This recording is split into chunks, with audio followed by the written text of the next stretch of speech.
Okay, Jeff has been super selfish with guests and bookings and stuff. And in his selfishness, I'm only going to interview my friends. And we had a little fight about buddy Luke Olson, where I claimed him as my friend. He was your friend.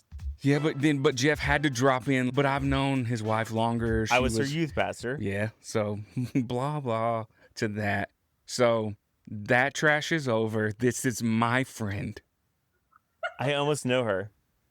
See how it yippee yappies in there with. I think I taught a class that you were in, or I think no. So Jeff, let me introduce you to AbigailJoy on Instagram. Officially meet you. Yep, AbigailJoy.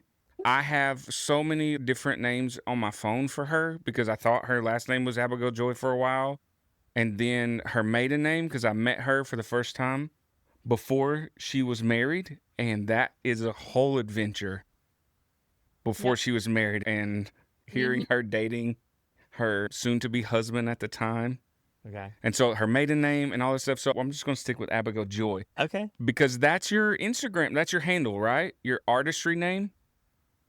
Yeah. AbigailJoy? Yeah, my first and middle name, yeah. Yeah. So your middle name is Joy. Yeah. I always thought you were just like AbigailJoy. That's a great artist name. Fruit of the Spirit is going to follow my name. Yeah. She almost went with long suffering. Abigail long suffering. Right. Yeah. That's a good ring to it. Okay, so I haven't got to see her in a while. For a long time that we were like weekly rhythm with her and them and me and Ashley and a crew here. And so I miss you guys so much. Oh my gosh. I think the last time I saw her, and I'm not trying to jump in like she's my friend, was probably at Inman Coffee, and I probably put 35 cents in the jar. Oh. Like, no way. Yeah. You used to ride with Carlos Rising and that whole tribe. It was like a whole like tribe of you guys that like every Friday or Tuesday with the Inman, and we'd get cheap coffee and drop $1 in. I'm really sorry. Everything. So I probably owe you like $5. I'll Venmo you after the show. I promise. Brian to Venmo you. Okay. Bring Jeff up to speed a little bit. He knows you were a Lee student. He knows you were here. Where you are. What's going on? Give him a quick overview. AbigailJoy, Jeff, give him a little bit of that. Yeah.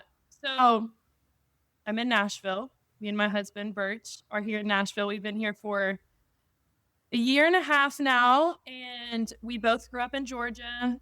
He grew up in South Georgia. I was like 45 minutes east of Atlanta. PK was there my whole life, and then went to Lee. We met at Lee. And I always wanted to come here. I always came back and forth here, flew here for music anyways. And then we got married, spent a year, stayed in Cleveland, and just were an awesome community and mentorship. Just so good for us. And then the door opened and we came here, and I'm loving it. Rich is working in sales, and I'm part-time coffee, part-time on the music grind. Oh, yeah. Which is the most Nashville thing to say. Like, yeah. So part-time coffee. Let's talk coffee for a minute, because Brian and I are big consumers of coffee. Yes. Do you have a favorite beverage to prepare as a barista? Oh, yes. I have always loved honey cinnamon powder latte. And here's the thing is I'm not, like, I love coffee because of I'm not a coffee snob. I don't really drink it black unless I have to.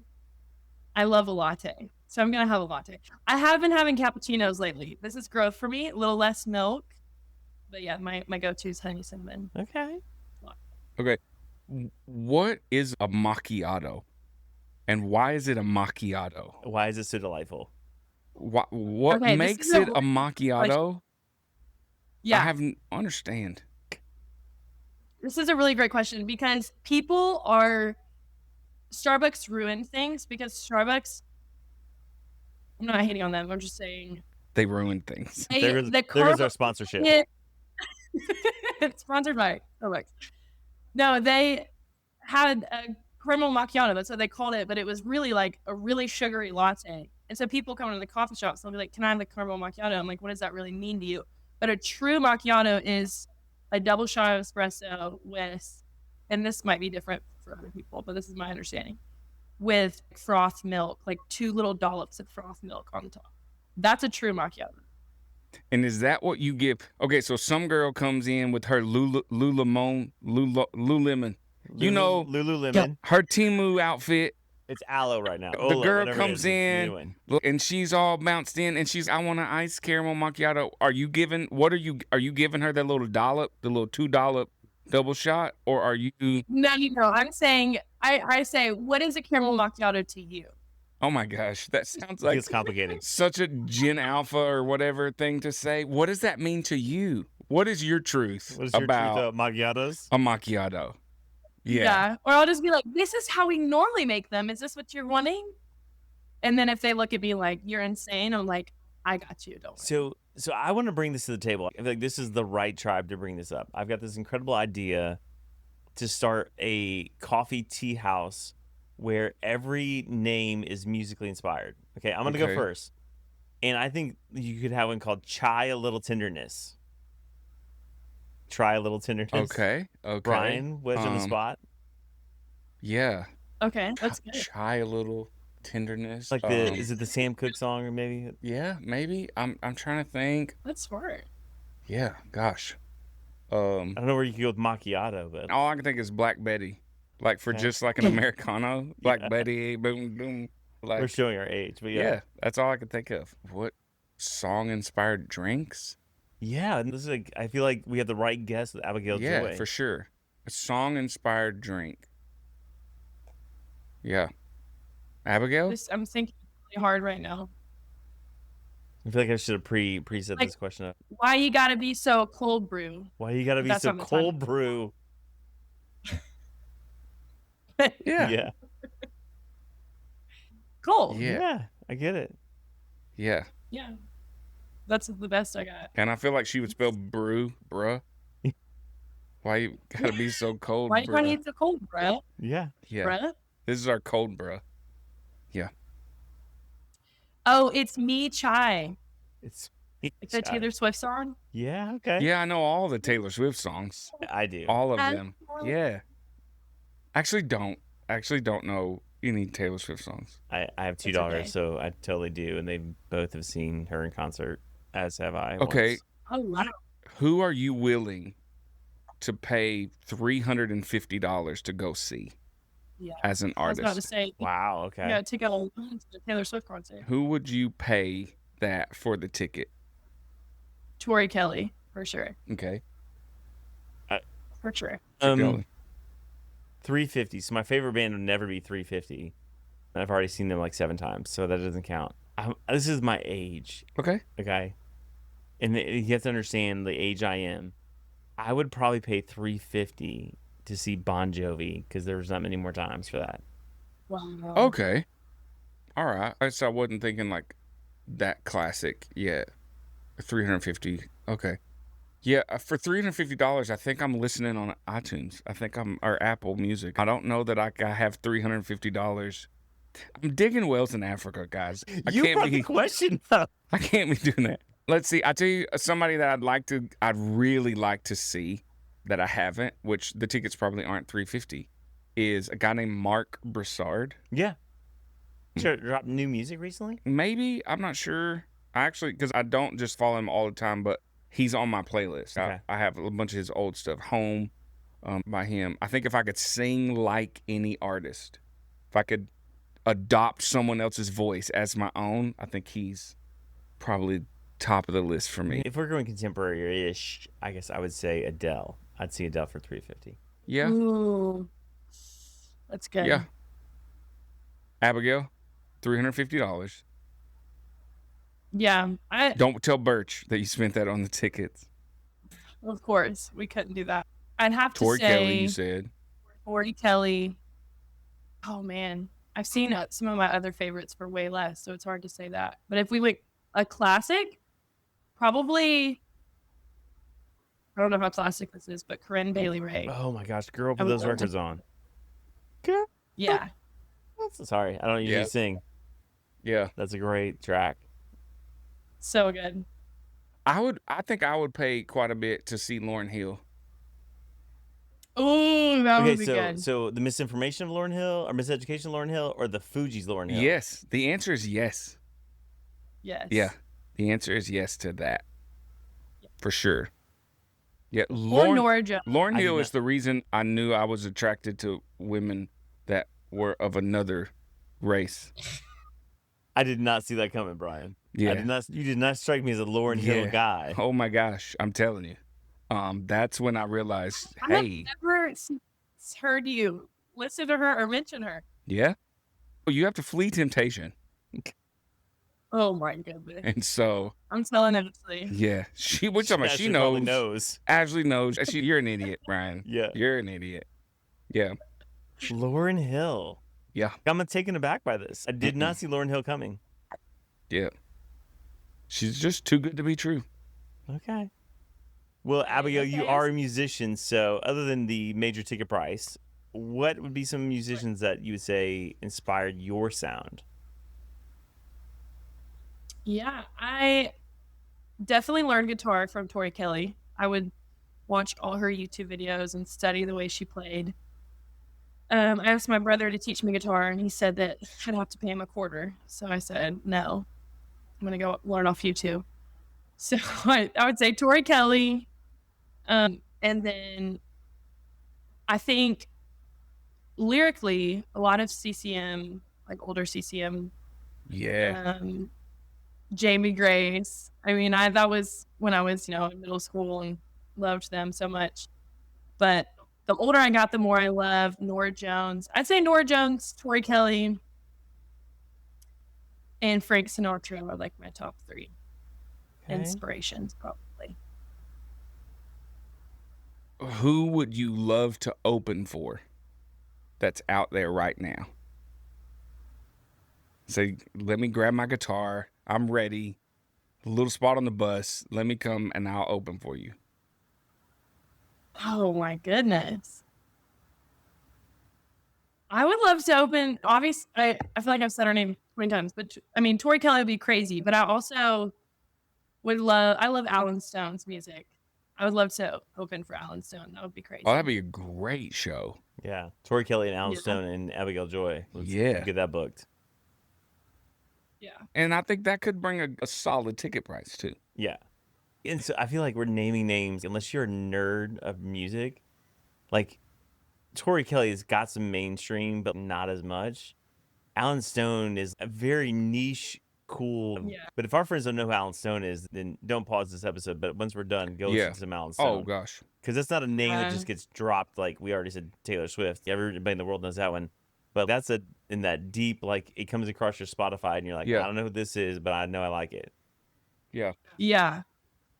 So much soul. So good. I listen to that niche of music.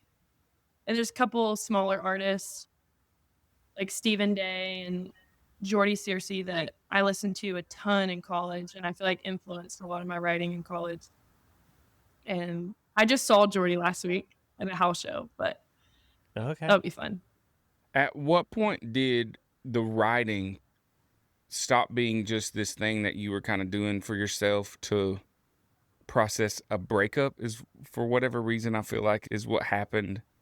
Like, some guy at your dad's church was like just the worst, and you were like hating on him with your guitar.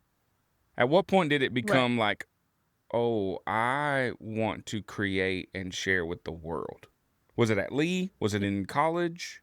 Was it in high school? When did that become like, I'm chasing this? I think, I recorded the first song I released when I was 17 called Rewind. And I remember I really enjoyed the recording process.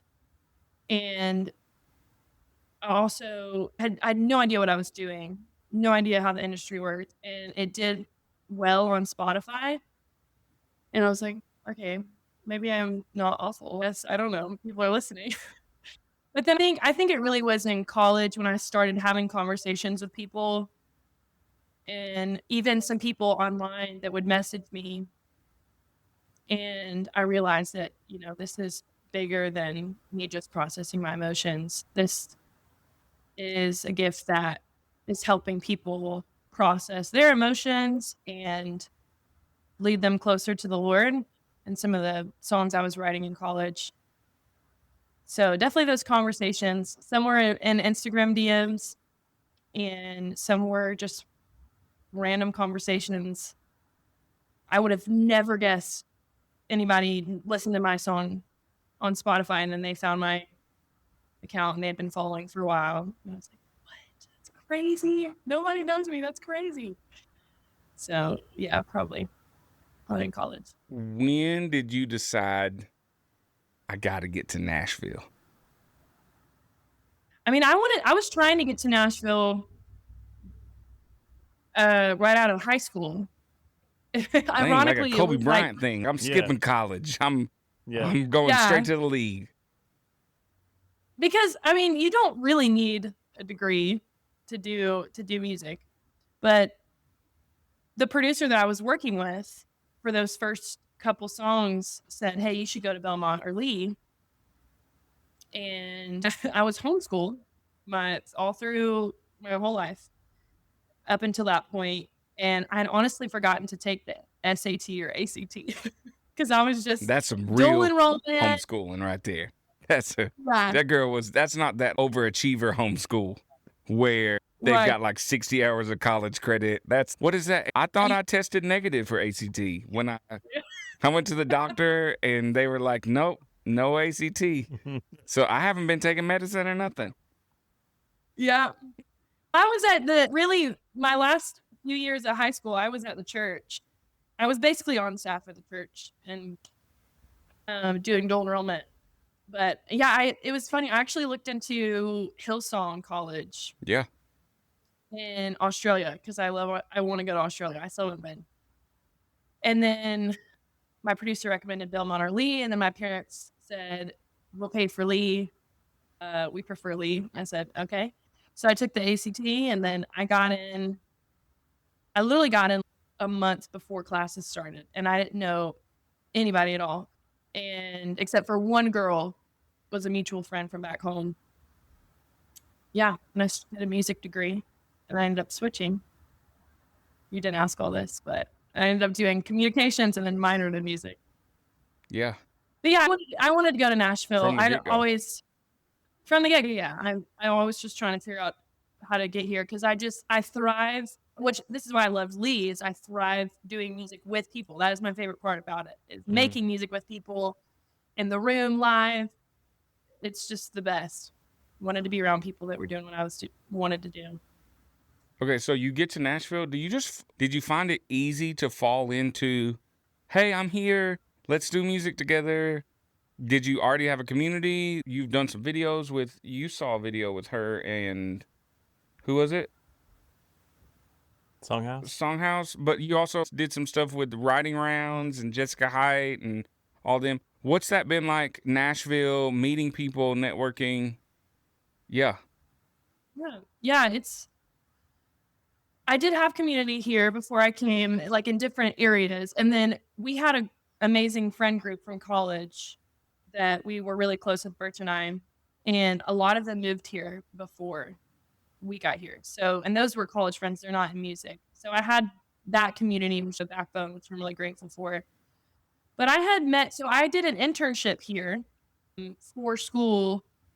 I lived in Franklin for a summer. I entered at an Integrity music label in 2021, and I met a lot of people then. And so when I came back, I just was like, "Hey, I'm in town. You want to grab coffee?" And there's a lot of people that I've had a lot of coffees. We've had to budget purchase how many more coffees?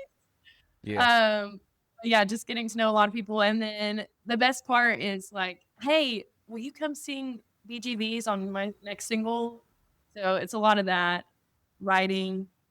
So I just started reaching out. Yeah. People I'd talked to, and then, you meet one person and they're like, "Oh, do you know blah, blah, blah, blah, blah." And then you start to get to know them. But I think like the closest friend I've had has been this artist named Trula. She's incredible.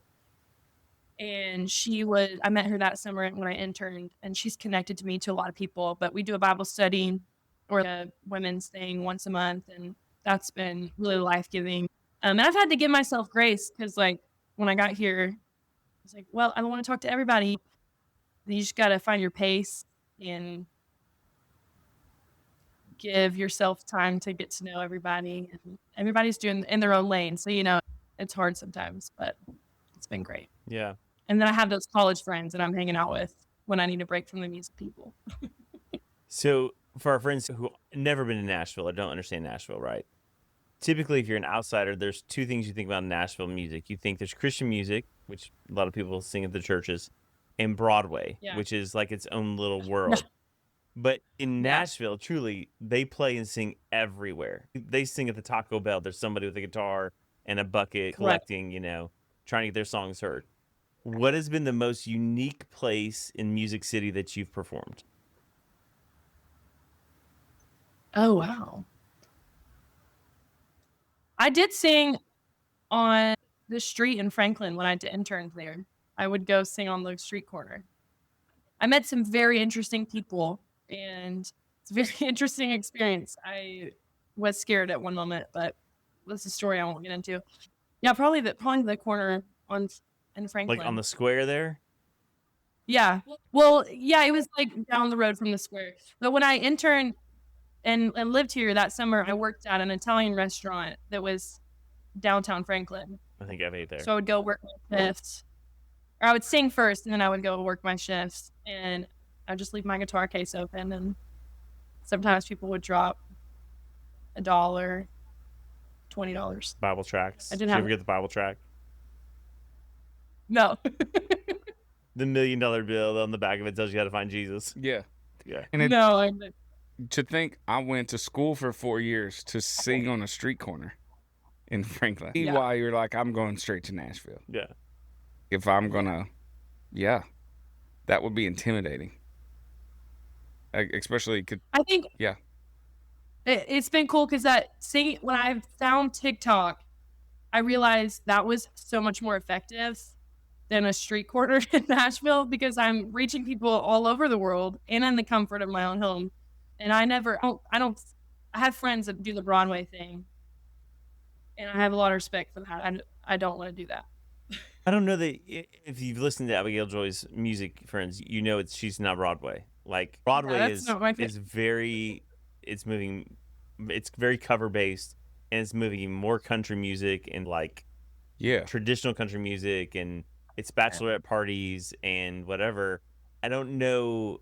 There was a little sports bar Rachel and I used to hang out down there, and somebody bought it out. We would hang out there because there was this corner stage, and it was always just acoustic sets. And it was soulful, and it wasn't the norm of Broadway, so we'd hang out there sometimes. And I was like, she would fit there, but somebody's already bought that out and turned it into something else. I don't know, maybe Jason Aldean's or one of those places. But your sound is not traditional Nashville. No. Are you finding that your particular style is, I don't say not welcome there, but maybe not finding a fit always in what people think about in that community? Yeah, I think it's definitely niche. Did I say that word right? Some Sure. people say Close enough. Okay. It's niche-y. Niche, whatever. Niche-y. Yeah. It's been hard because I think it's definitely exactly what you said, country and then CCM. And I'm in the CCM world sometimes, but I could do my style from anywhere, but there are people that are singing, doing my style, helping me with it that are here, but it's not as prominent for sure. There is this one gig that I love to do. It's at the Flamingo in downtown Nashville, which actually got shut down just this week, which was so sad. But this guy that loves smaller artists, indie artists, non-country, and every Tuesday artists would go and play at the Flamingo. So it's there. It's just very small, kind of hidden. I'm imagining too. It's way more local, like the local Nashvillians. I don't know if that's what they call themselves. Sure. But as opposed to the people who are flying in and staying at the hotel outside the airport that want the Nashville experience. They just want somebody who wearing a cowboy hat. Yeah. But the local people that are going and getting Thai food, that live there, and they want to go listen to music. They're looking for something like the Flamingo. Yeah, or Grimies, or one of these places. Yeah. Yeah. Okay, going to Nashville loving music, songwriter, all that stuff. Do you go to a place like that and feel pressure? Okay, I'm here now. I make this work. Because for a long time, I'm going to go to Nashville and nobody has any expectations on the person that's about to go somewhere. But like then once you Right. go there, Yeah. then it's okay. Are you famous yet? Are you Right. Where's your mansion at with all of the money that you're raking in, with all of the record deals and is there pressure, or does it feel like, man, I'm in my lane and it's a good rhythm? I think it depends on where I am, like emotionally and spiritually. It comes in seasons. I think the pressure is I put on myself. I think all the pressure is here. When I moved here, I felt a huge release to just create all the time, because before we moved, Birch and I had just gotten married, and we went through so much before we got married, and we felt like we were supposed to prioritize pouring into our marriage. So I felt kind of this mental block of not yet, not yet. And then we moved here. It was, I don't know what it was, but I just started creating all the time. And I've definitely had seasons. For example, a couple months ago, I would go into writing sessions, and this is total personal thing, but I would just get really anxious and in my head. And it's most of the time, all of the time, it's because I've not had that time with the Lord to reset, remember why I'm doing what I'm doing. But I think it did. I feel like a lot of the pressure is just on myself. To be honest, like I feel like as a smaller artist, as I'm still navigating, still building, like from the ground up, my mindset is nobody's really watching. And I think that helps. I tell myself that because it helps me just keep doing my thing and grinding away. I'm just like, yeah, nobody's really watching. I'm doing this because I love it. And then hopefully someday people will. But all the pressures definitely comes from myself. Yeah. So let's say with that pressure conversation, you said you're a PK. You obviously went to Lee, you went to a Pentecostal Christian university. Have you felt internal or external pressure to fit the mold of either being a worship pastor or the traditional Christian artist, kind of making the CCM music that feels very, I hate to say whitewashed, but some of it is very whitewashed and very mechanical just to make records? Have you felt that pressure, or have you had that internal pressure on yourself? Yes, 1,000,000%. I have definitely felt since I started. I'll never forget when I went, because the first producer I worked with, he was doing a discount because he was getting married, and he was like, yeah, I'll record the songs for $500, whatever.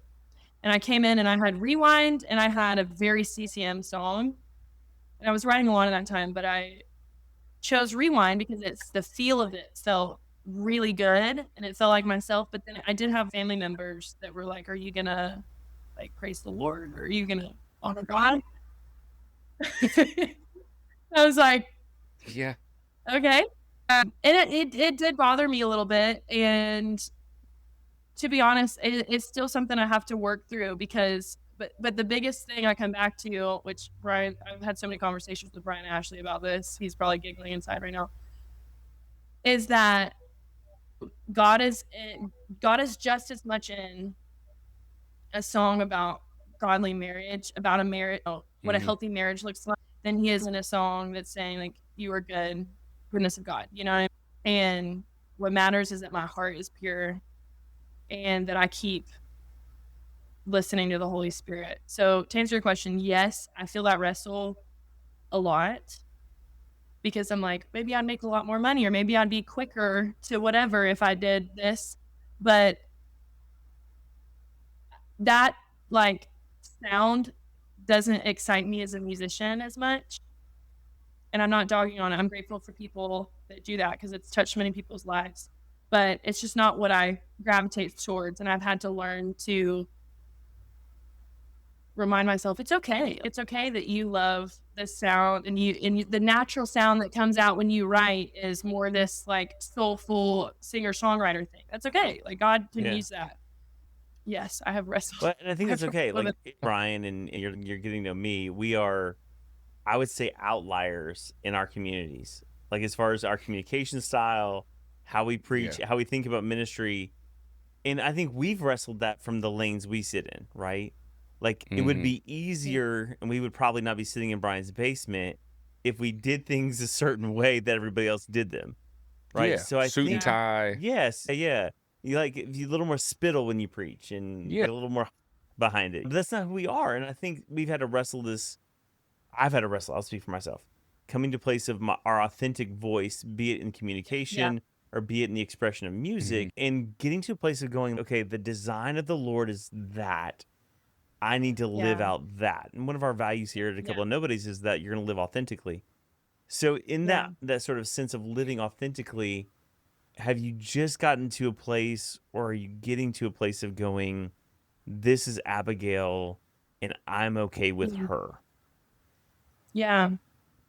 Yeah. And to be honest with you, it's taken a lot of just trying things. And this year, my goal was to release once a month, which I'd never done before. And it was for the point of consistency, not necessarily to be like, I want to have these huge numbers. I do have some numbers goals, but primarily to help myself get in the rhythm of what it's like to release, learn what it takes. And one of the biggest things I've learned, because I've released 3 songs now, and some of them are more of that CCM and some of them are that soul thing. And I'm so grateful to still release them, because I don't want to, like, I don't get to decide what impacts people, right? God uses songs, different Yeah. types of songs all the time. But I think I'm learning what really makes me the most excited. And not just because people are listening to it more, but because really it's what I love to do. So I think this year more than ever, I'm feeling more and more confident, and the producers that I'm working with are affirming that, saying, "Hey, I think we're realizing this about you." And I'm like, "Yeah, maybe I did know that, but now I really know that." And it just takes going for it and trying things, because I realize I get more excited about promoting one song than I do the other. Yeah. So yeah. Yeah. I think there is a hunger to be well received, Sure. like a real hunger in all of us to really be well received. And if being received is the goal, then the people receiving you are the ones who are empowering you, right? You're empowered by the people Yeah. receiving you. But there's a whole different thing when you're sent. If you're sent into something, then it's the sender Yeah. that's empowering you, received or not received, right? Right. Whether I'm received. And there's been, because I get to travel into other countries and stuff, and there's been some countries I've been that have received me so well. And I was like, this is amazing. I love this. Oh, I can't believe I'm so welcome. And then there's been places I've went and I wasn't really received, but I'm still going because I'm sent. And I think there are artists like you, and there are others that I know that are accepting their calling, that they're called by the Lord, but they might not be worship leaders, but they're not less worshipers. You're a worshiper, and Yeah. you're involved in church, and you've led from churches, and I've been in places, and you steward the ministry of the Holy Spirit, but also you fill this gap that we have in the kingdom where we need a storyteller, a psalmist. And have you really found your voice as a storyteller now? Pastor Mo, who we were able to interview a couple weeks ago, talked about as a preacher finding his voice. And some of that is the content, some of that is the even tone and how you communicate. Have you found your voice, or are you still finding it? I think I'll always be finding it. Okay. But at the same time, I do think that more than anything, I've found the process that I love them, that feels the best Yeah. and feels right. And yeah, I don't know what it is, but every time I've tried to put it down, I've picked it back up. So I just love the storytelling. I love the singer-songwriting thing, and it's just what I gravitate towards. And I think I'm learning that the Lord finds joy in me finding joy in it. That's so good.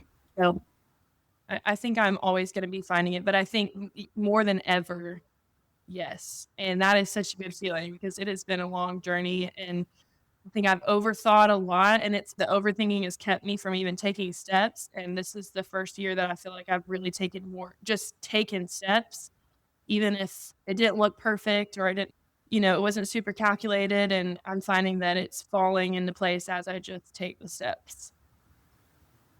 So, and just keep doing it. So you mentioned you dropped 3 songs, I assume this year in 2026. I don't know. I put you on Spotify and it just rolled for 3 hours the other day.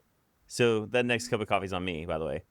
Thank you. Has there been a song that you've released, be it recently or just previously, that surprised you with the reception? Because sometimes we do things and we're like, this is the one that hits, and then you're like, I'm just gonna put that one out. There's been like from preaching standpoint, I'm like, there's been some messages I've gone, this is it, and it was flat, and other ones that I was like, I just can't wait to get off the stage, and people are like, that was the one that changed everything for me. Has there been a song that you're like, I didn't expect that reception from?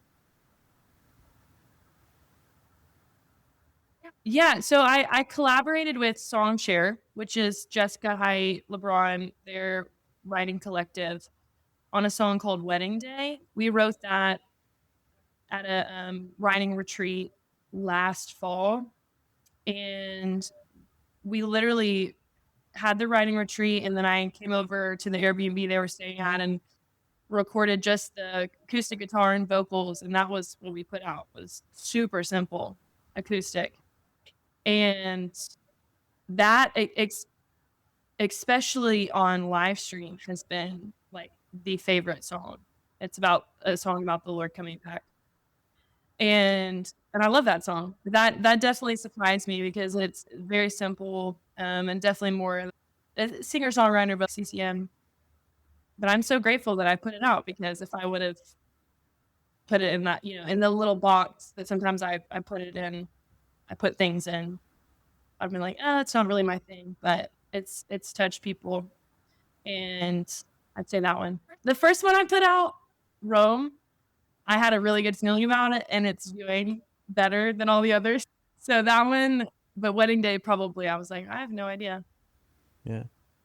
I think just personal conversation, I've realized that it's touched people more than it has a ton of streams or anything. That's it. And for a guy who loves music and can't play a lick, I love singer-songwriter, and my hope has been that the singer-songwriter genre of music that was popular probably late 90s, early 2000s, like not just CCM, but like across the board, I feel like music shifted with, I would say, the introduction of Hootie and the Blowfish. 96 brought that, and for like a decade, we had this acoustic singer-songwriter vibe.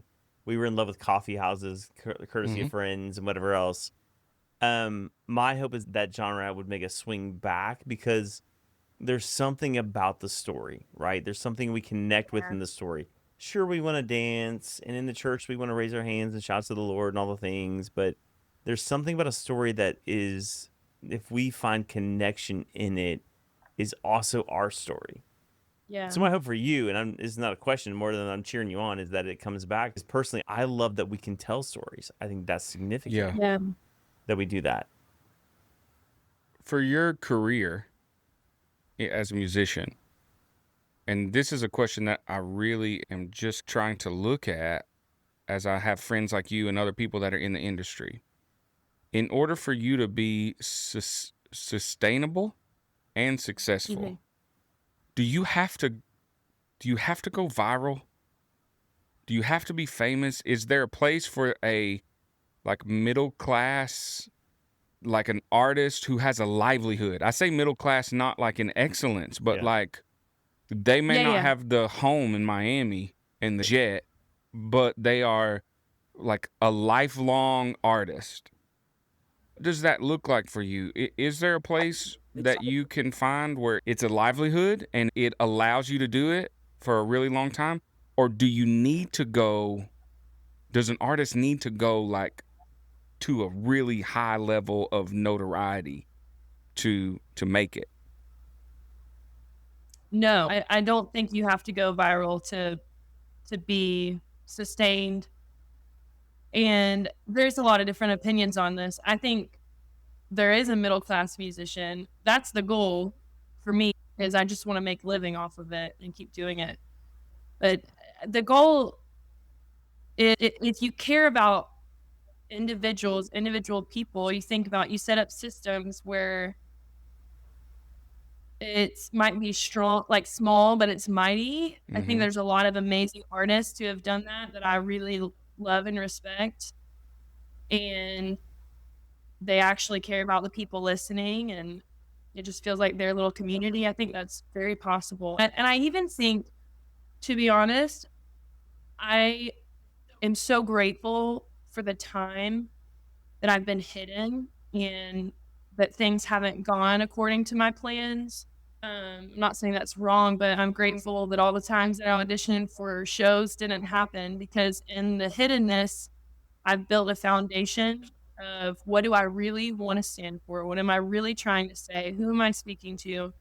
This dangerous part is if you go viral and you don't have that foundation, it's probably not going to sustain, or it's not going to be, it's going to be harder to navigate. It is very possible, yes. It does take a lot of hard work, but it is very possible, I think. Yeah, think about things that have gone viral, and some that's, again, I'm dating myself. If you don't have something else, I think her name was Rebecca Black, and that song Friday. Do you remember that? Okay. It was like 12 years ago, and it was like super hooky, and it was like on everybody's whatever radar for 6 minutes. And she probably made a bunch of money, but I don't know that she ever cut another song, or I never heard another song from her. Yeah. I think the danger of being viral is there's the need to go viral again. Like this perpetuating, and I think sometimes the fear is that you lose authenticity there. So I don't know that if it's possible. I hope there is this middle class or middle of the road sustainability in artistry. I want to ask it this way, because I remember I talked to Dave Barnes a couple years ago, and he said it takes a lot of work and a lot of luck, because he talked about the song God Gave Me You, which was a huge CCM hit for him. And then he tells the story that Blake Shelton got in a rental car in Texas, and that song was on the radio, and he calls his people and says, we've got to cut that song, and now Dave just lives off the royalties. Like literally just lives off the royalties. He writes other songs and things like that. So how much of it is hustle and how much of it is luck? And I'll add a third thing. How much of it is maybe the Lord's favor on what you're doing? Yeah. I don't know sometimes, but I think my best guess, my understanding is a lot of people that have just blown up out of nowhere, they have been doing, music for years and years behind the scenes. So when you're talking about a song blowing up and living off, I mean, that's what everybody hopes, is that you can have that one song that sustains you. Mm-hmm. But there's now, with the ability to make music at my laptop at home, or which I don't always do, but I'm saying, we have more accessibility to make music anywhere now. And so there's more ability for, instead of it having that one big song with millions of streams, you have a bunch of songs that add up. Yeah. So that's my goal, is to just keep releasing, and then they build up to that. And then that's just like the passive income that I can sustain off of. And then there's so many other ways to make money, whether it's live show. It's harder with live shows, but if you can figure out how to simplify and do house shows or coffee shows or coffee shops, or not spend a ton of money on things. I forgot the whole question you asked me. Well, what part of it is you're obviously putting in the hustle. Yeah. But what part of it is luck? right? Somebody stumbling on your Spotify, and how much of it is, do you think, especially as a believer, is God's favor on what you're doing? Yeah. I don't know. I do think that there has to be some favor. Yes. I think songs are like from the Holy Spirit. Song ideas, it's crazy how you get a song out of nowhere or idea out of nowhere. There's definitely so much to it that is just crazy from the Lord you can't explain. It's hard for me to give an exact percentage. I don't know, but I do think it's both play a part. I think it's a lot of hard work and also God's favor on it. But also, there's people that have sustained music in their music career, whatever, that are not walking with God, and but God's given them a gift. I think that there are times where people put themselves in a position that make luck easy to find them. I like that. And so it's like I've Really put all this stuff out there, and I didn't make luck look hard for me. Yeah. So Dave Barnes, my stuff was on the radio, my stuff was on Spotify, my stuff. Where there are people who have a folder full of songs that aren't on Facebook or Instagram or TikTok or YouTube channel, and so luck would really have to work hard to find them. And it may be true of the favor of the Lord. Find myself saying God can do more with my wrong decision than he can my indecision. Nothing like that. That's good. Like, God can bless a song that's not great. He can't bless a song that's not written. Yeah. Or out. Yeah, or out, or something that's not available.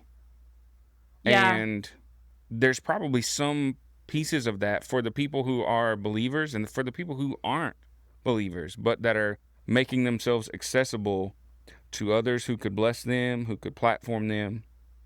You that now trying to have this consistency, I'm releasing regularly, I'm doing all this. How are you writing songs when you don't necessarily feel wildly inspired? You talked about a process that you're kind of finding that you love. How are you doing that now? Because I know your husband's awesome, but I'm assuming that every day is not like love song and butterflies. That's a great title. Every day is love songs and butterflies. Write that one down. Yeah. I think honestly, taking the pressure off of myself has been really awesome because I can sit down and I'll write something and finish it just to finish it. And it might it might not always be the best song ever. And honestly, if I sit down and say I'm going to write the best song ever, I'm going to write the worst song of all time. So some of it is like sometimes I get home from the coffee shop and I am so exhausted. And if I sit down and I try to write, I know that I'm just going to have a massive block. And so I'll be like, okay, I'm just going to not write, and it's okay. And I feel like the best songs come when I'm not having that insane pressure on myself of writing insane songs. And sometimes I'm on a walk and I'm just praying, or I don't have my headphones in. I'm just looking at nature and it pops in my head. And then I have the idea or do it on my voice memo really quick. And then I'll have that to go back and work on. But sometimes and everybody says this and it's so true. A lot of people I look up to, you have to write the bad song to get to the good one.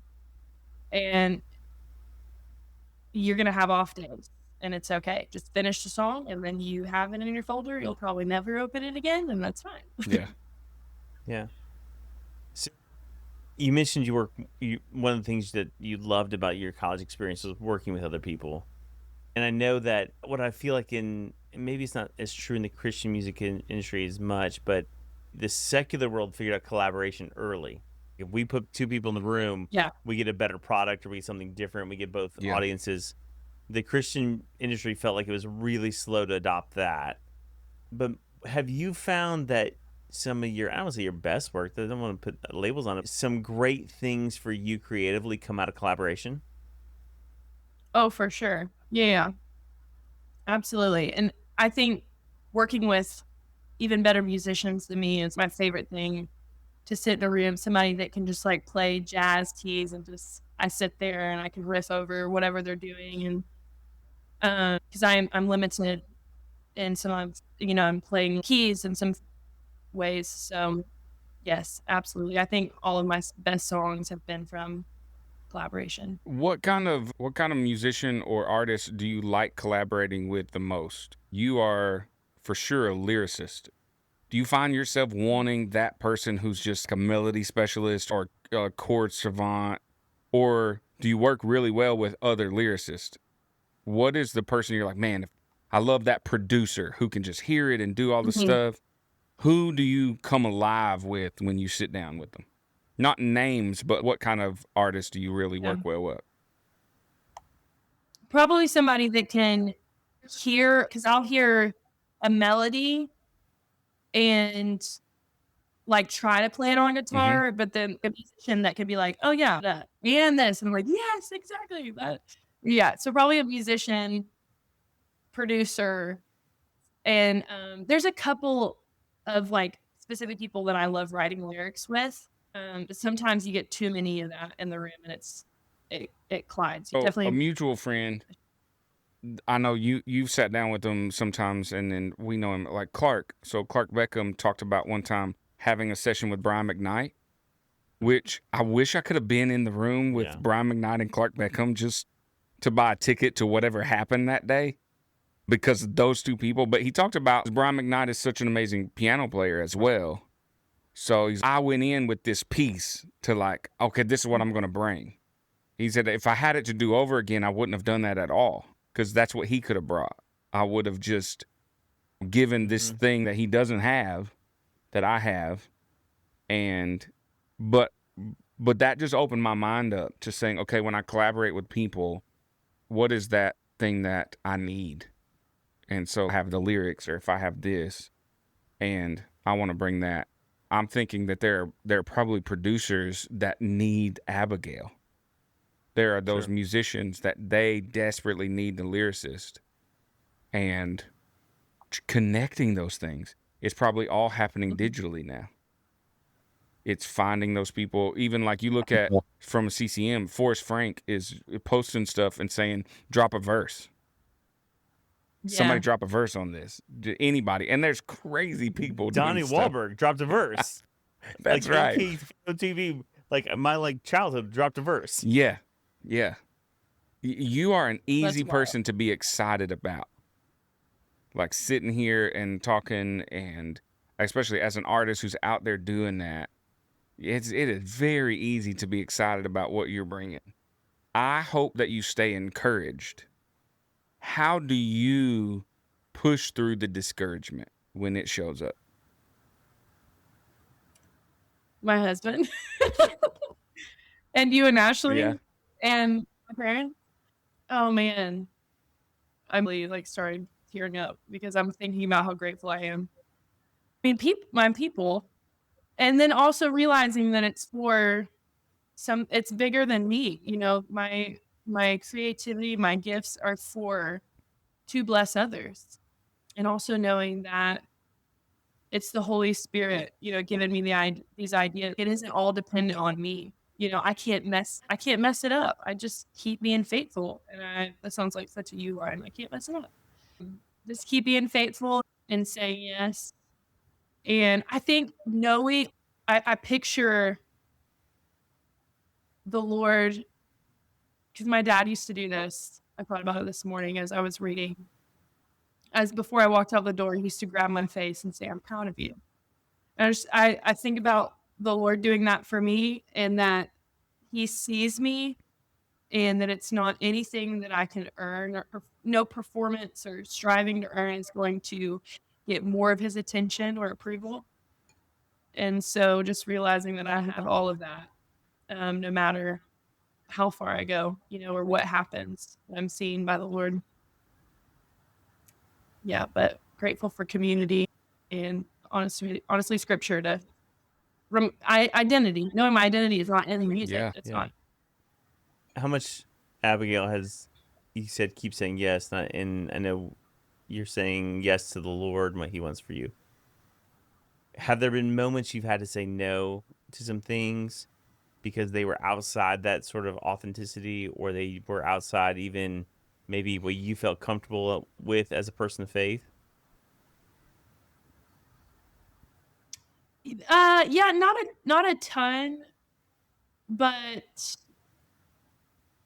yeah, there's been a few things. It's mainly, I mean, if I keep the right people around me, I don't feel like I run into that. Mm-hmm. Yes, there's definitely been seasons. I think what it's so important that my team, the producers, the writers, everybody I'm working with is in alignment with, even if they're not sold out for God and have a relationship with Jesus, like they know what I'm trying to do. Yeah. So I don't, I'm, and I also feel like God's protected me in a lot of ways. Not a ton, and I'm very grateful. But I'm also still growing baby steps. So I'm sure there'll be things down the road. Yeah. Man, for me, Brian, and we've talked about this before, that not that they're bad things, right? They're not evil Sure. things. They're actually sometimes good things, but they're Yeah. not me things, right? Like there are Yeah. opportunities that knock on the door and they're like, hey, do you want to do this? And I have to go, yeah, that's not me. Maybe I need to point them to who it is and be Right. like, yeah, this is the guy or girl for it.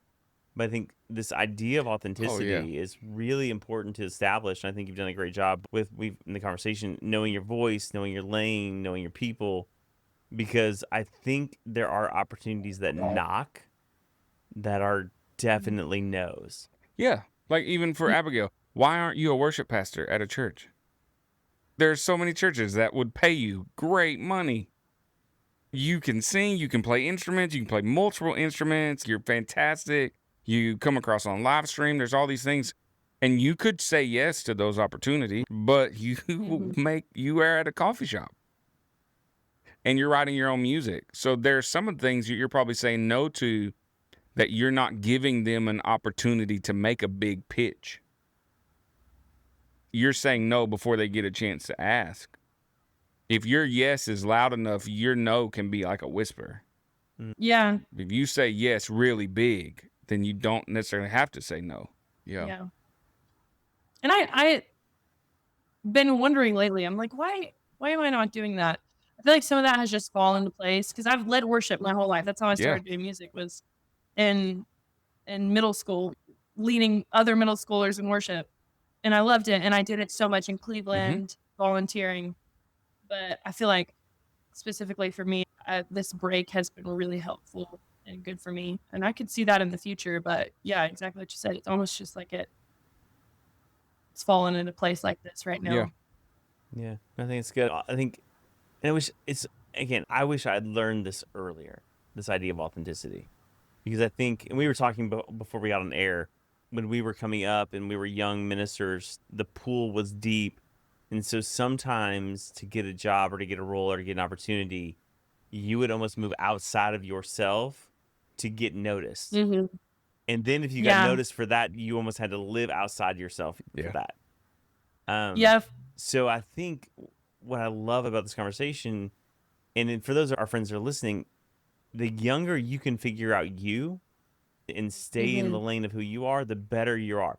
And it may cost you opportunities, but I guarantee you don't want those opportunities. Yeah. Like because once you say yes to the wrong thing and and it's not even evil, but the thing that isn't you and isn't who God designed you to be, you may get stuck in not being you for a long time.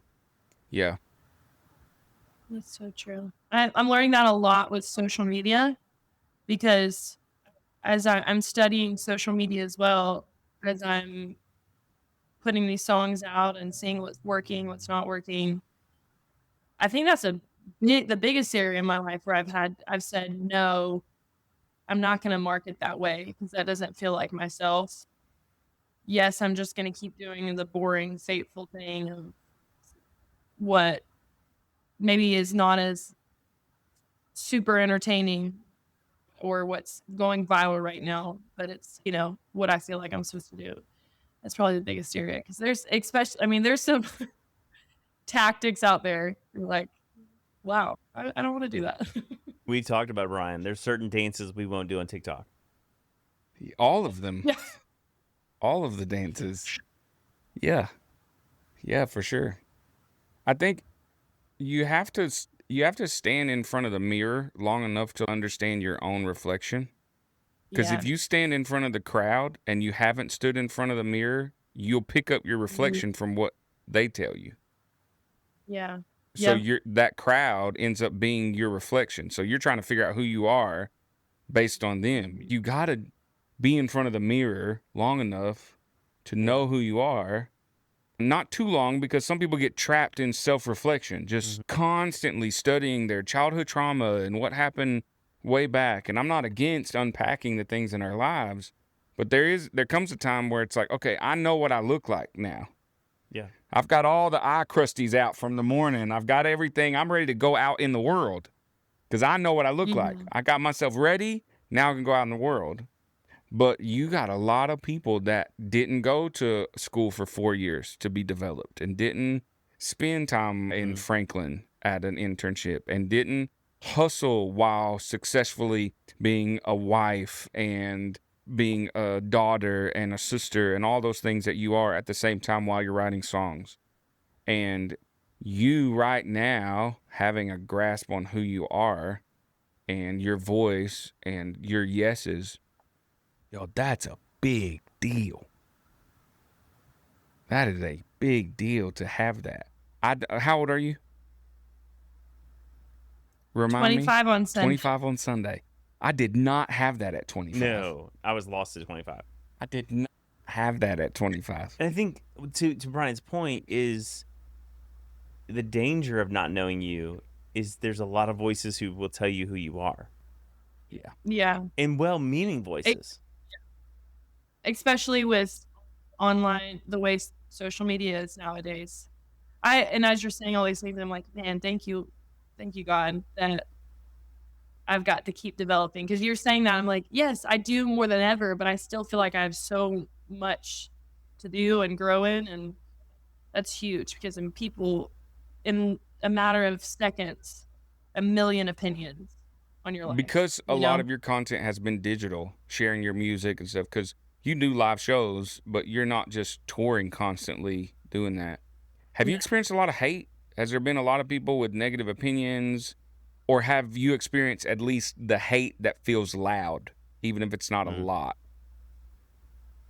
Where somebody says something about, oh my gosh, I can't believe you do your hair like that. Or who does she think she is? I mean, I definitely get comments on TikTok. They'll be like, please stop, please shut up. But it's like random people. It's out of nowhere, random people. I don't think I've had videos on TikTok and stuff, like dumb stuff. Like I sang in the bathroom in one video and with a piece of toast, and they were like, "You're disgusting. Why would you bring toast?" That's a fair statement right there. I'm like, but you're watching our video, and there's 600,000 people that viewed this, so whatever. I've been in the bathroom and I need a snack to get me through this right here. Let me bring some toast. Listen, my Matthew eats in the bathroom. He takes his whole meal up there. Yeah. In the tub. Can you imagine if you had Taco Bell and the bathroom? It's like, we need to create maybe a floating like tray for the tub. Yeah. Yeah. That's so. Do those things? Or is it like in one ear, out the other? I don't even pay attention. Yeah, I don't think right now.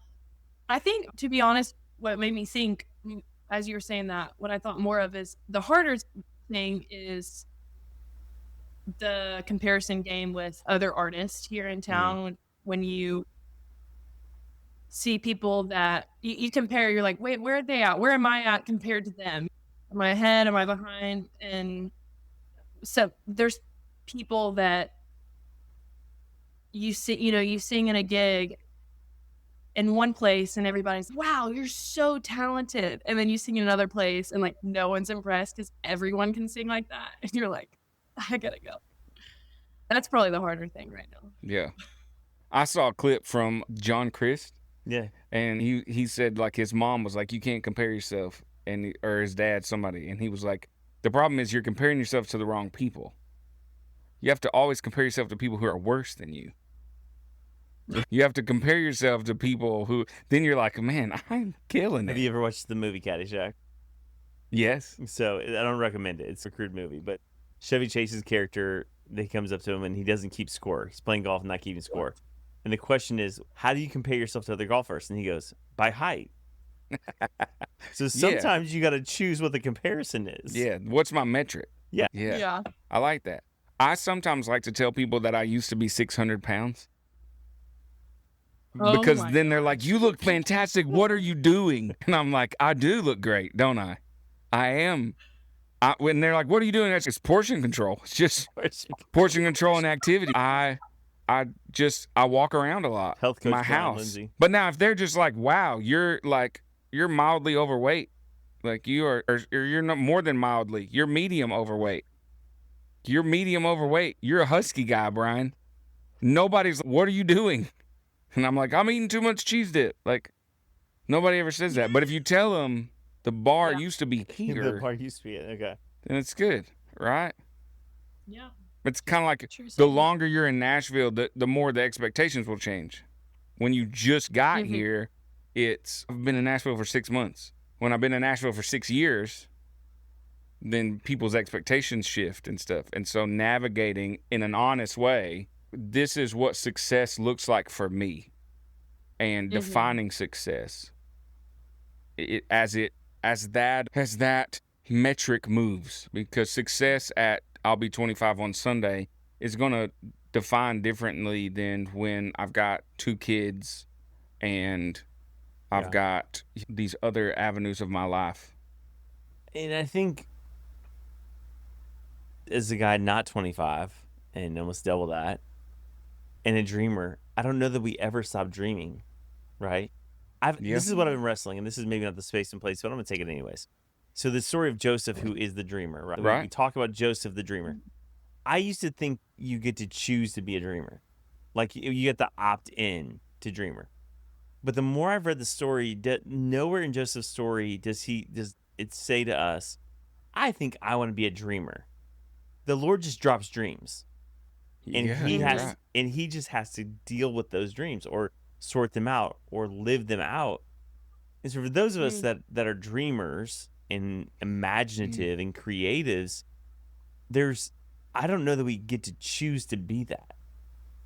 I think even as we move through life and time and age, we're always still dreaming. I think it's how we navigate the dreams, what we do with the dreams. And we've talked about this. It's a whole lot easier to be courageous at 25 than it is at 49.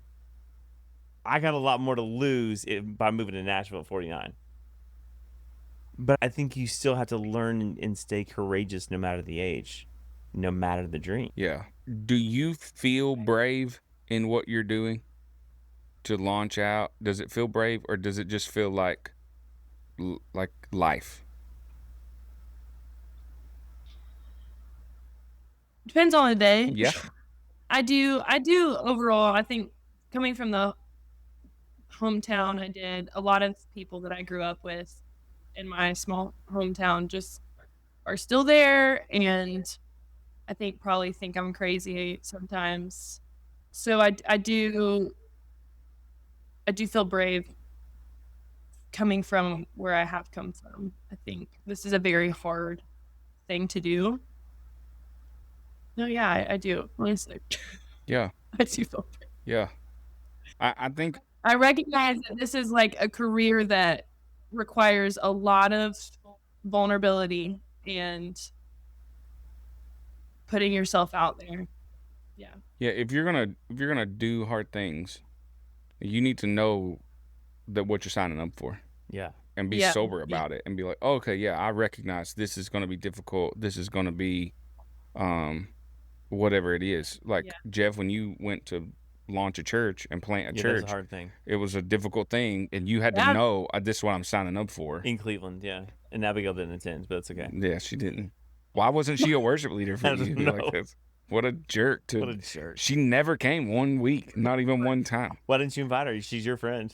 Maybe if you drop more than 50 cents away in the tip jar. I had to pay Carlos. He was our friend. Reaping what he sowed on that one. Yeah. Yeah. For me, I have one more question, and maybe Jeff does too. So for the person that's out there that feels afraid to launch out, to try it, to be brave, to let themselves dream and then do something with it, how would you encourage them? I would say God has already given you everything you need to do what seems impossible, and somebody out there is just waiting for your yes to be reminded of their yes. It's like a domino effect. You don't realize when you say yes, when you get out of your head and use your gifts for something bigger than yourself, it reminds somebody else of theirs. And people need our yeses. And then I would say God has equipped you with everything you need already. Yeah, that's great. Yeah. I love that. Abigail, we feel like nobodies are a good thing here. A lot of times nobodies gets a really negative connotation. So when we say a couple of nobodies, we're not downplaying who we are. It's just a matter that we're trying to be more faithful than famous. So with that in mind, who is a nobody in your life that you would want the world to know about? Yeah. This probably be cheesy, but I definitely have to say my husband. I think he's incredible, and he does not get enough credit for how much he supports me and my dream. But I mean, he's brilliant. He's so intelligent in so many business aspects. He loves people so well, and he has no desire to be famous or be known in any way, but just loves people where they're at. And he always said, I just want to carry your guitar. Like, that's just the way that he lives. But I would say Birch. He's an incredible man. Brian can speak to Yeah, I that can. very well. Birch is absolutely fantastic. One of the most loving guys that I know, fiercely loyal to people. Yes.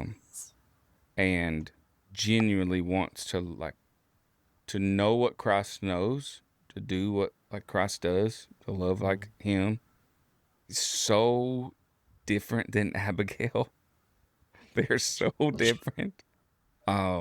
Yes, and I think it might be neat sometime down the road to have Birch on and talk about what it's like to be in the corner of a creative. Yeah. What it's like to live in the corner of somebody who's that creative butterfly just out there writing the songs. I hope somebody does this now that he's passed away. But Carl Dean, who was Dolly Parton's husband, nobody knows him, but for 60 plus years, he's been was in her corner while she was taking over the world, and he was just faithfully riding the bus. Yeah. Wow. So I think it's important to have those nobodies in our life. Yeah, for sure. Yeah. Awesome. And I know exactly what you mean by that. I love y'all's heart and mission for that. It's so important, I think, in a world where it's glorified to go viral and whatever. Yeah. Just be reminded to be faithful rather than pursue fame. Yeah. And you know this, for me and Ashley, we love you to the moon, all the way, all of the love. You will always have a place at our table. We don't care if when the whole world loves you or they don't, you will always have a place at our table. We love you. And that will never change. And nothing you will ever do or sing will make us love you more. Right? And that's just the truth of how we feel about Abigail and Birch. And what I'll say about the culture of this thing that we're having conversations with people, we're saying it, and I think we mean it a lot. You don't have to try to be somebody to be somebody for us. And we just think that's a kingdom culture. And so thanks for coming and hanging out. Yeah, we love you a bunch. Thanks a lot, Abigail. Love you guys. I appreciate it. Yeah. Thank you so much.